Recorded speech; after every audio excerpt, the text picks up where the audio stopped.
Well, Qatar says it's focusing on further extending a ceasefire between Hamas and Israel beyond Wednesday in its role as a mediator in the conflict. Let's bring in Mohammed Cherkaoui.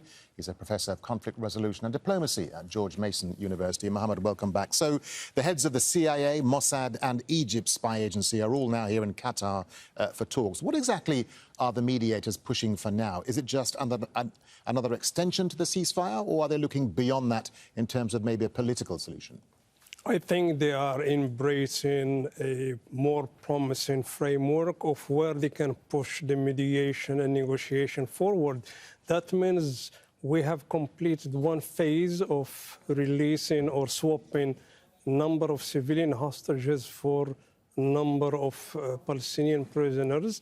Now I think they are considering also other phases, which is now let's talk serious about how those military hostages on the Israeli side vis-a-vis who could or who should be released in terms of the big names, members of Hamas, Jihad and other... And that's more complicated. Exactly. So this is the real meat negotiation, if you like. In other words, that Netanyahu needs to address both civilian and military hostages and some of his generals. Now we are talking also at the symbolic level of who should be released from Gaza, from Hamas.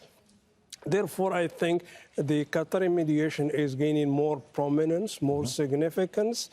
John Burns stays put in Doha. The head of Mossad is doing the same thing. Therefore, I think the horizon is expanding dramatically. And I think this gives us another good indicator that the Netanyahu government has to remain committed because of this arrangement so far. OK.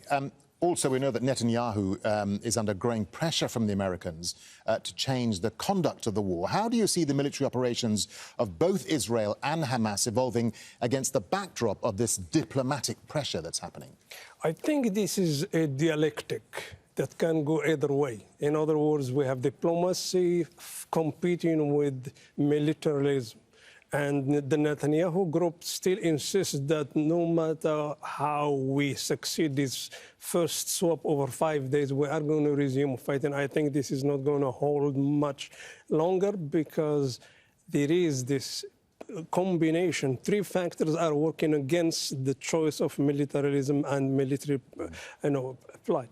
Number one, the Bidens and the Blinkens of the world are for this open-ended negotiation toward more diplomatic outcomes.